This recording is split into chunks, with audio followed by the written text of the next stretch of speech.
The Colosseum of Korath had witnessed the deaths of over 10,000 beings across 3 centuries of brutal entertainment.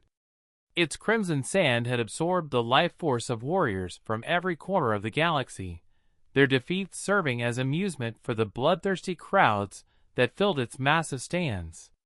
Today, the arena's ancient stones trembled with anticipation as spectators from 17 different species gathered to witness what promised to be the shortest execution in the venue's storied history. Warlord Grixthar lounged in his obsidian throne, his massive frame adorned with trophies from countless conquered worlds. The Broodhen Overlord's 4 eyes gleamed with sadistic pleasure as he gestured toward the arena floor with one of his 6 arms. "Behold," his voice boomed through the stadium's acoustics. "The final entertainment before today's main event, a human female sentenced to face the Crimson Trials." The crowd erupted in laughter. Humans were known throughout the galaxy as the newest members of the galactic community, weak, fragile beings from a barely civilized world who had somehow stumbled into space travel.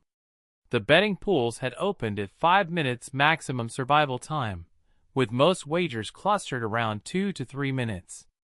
The massive arena gates groaned open, revealing a solitary figure walking calmly onto the blood-stained sand. Captain Elena Vasquez of the Earth Defense Corps stood barely 5'6", her slight frame dwarfed by the towering walls surrounding her. She wore simple combat fatigues and carried no weapons, as per arena tradition. Her dark hair was pulled back in a practical ponytail, and her brown eyes surveyed the hostile environment with quiet assessment. In the VIP section, Ambassador Thekval of the Hegemony leaned toward his companion. "Such a waste. The human delegation specifically requested this trial by combat to prove their species' worthiness, but they've sent a female who appears barely old enough for military service." 5 minutes is generous," replied General Corthin, his crystalline armor reflecting the arena's harsh lighting. "I've seen Korath beasts tear apart seasoned Broodhen warriors in half that time." The arena's ancient mechanisms activated with grinding mechanical precision. Stone platforms rose from the sand, creating obstacles and high ground. Energy barriers flickered to life, dividing the space into deadly corridors. From hidden chambers beneath the floor, the first wave of combatants emerged. Korath hounds, genetically engineered predators with razor-sharp claws and neurotoxic fangs, bounded into the arena. Each creature stood 3 meters at the shoulder, their midnight black hides rippling with enhanced musculature. They had been starved for 3 days to ensure maximum aggression.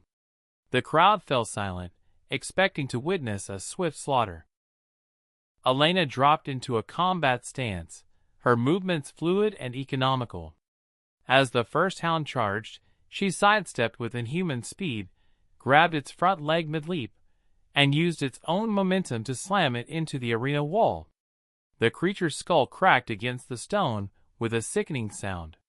The second hound attacked from behind, its massive jaws seeking her spine. Elena rolled forward, came up with a handful of sand, and flung it directly into the predator's eyes.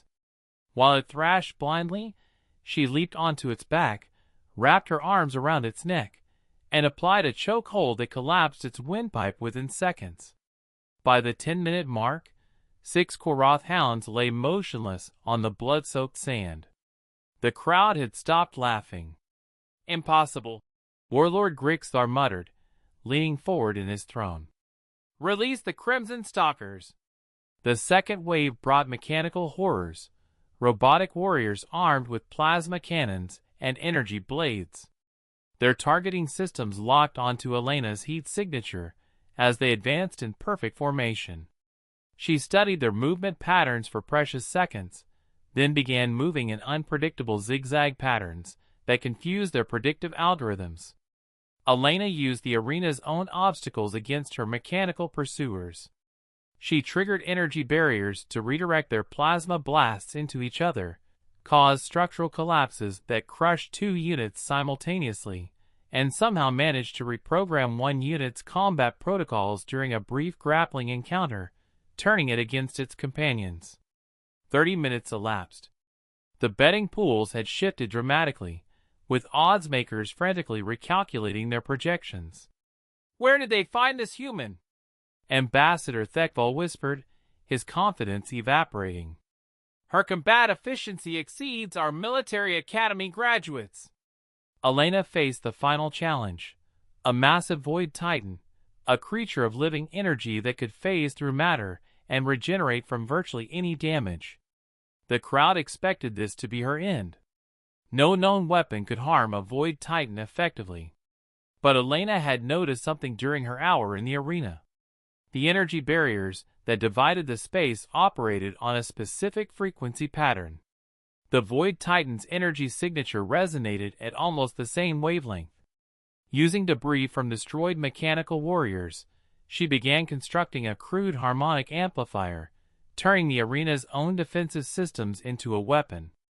When she activated her improvised device, the resulting harmonic interference destabilized the Void Titan's molecular cohesion. The supposedly invincible creature dissolved into random energy particles that dissipated harmlessly into the atmosphere. As the hour timer reached exactly 60 minutes, Elena stood alone in the center of the arena, surrounded by the remains of every challenge the Colosseum could offer. Her fatigues were torn and bloodied, but she remained upright, breathing heavily but victorious. The massive stadium sat in absolute silence. 10,000 beings from across the galaxy stared at a human female who had just redefined their understanding of what was possible. Warlord Grixthar rose slowly from his throne, his voice carrying a note of respect that had never before been associated with humanity. "The human has proven her species' worthiness. The trial is complete." As Elena walked toward the exit, her head held high, whispers rippled through the crowd. Word would spread throughout the galaxy within days. Humanity had sent not their strongest warrior, but an ordinary soldier, and she had conquered the unconquerable. The age of underestimating humans had ended in exactly 60 minutes.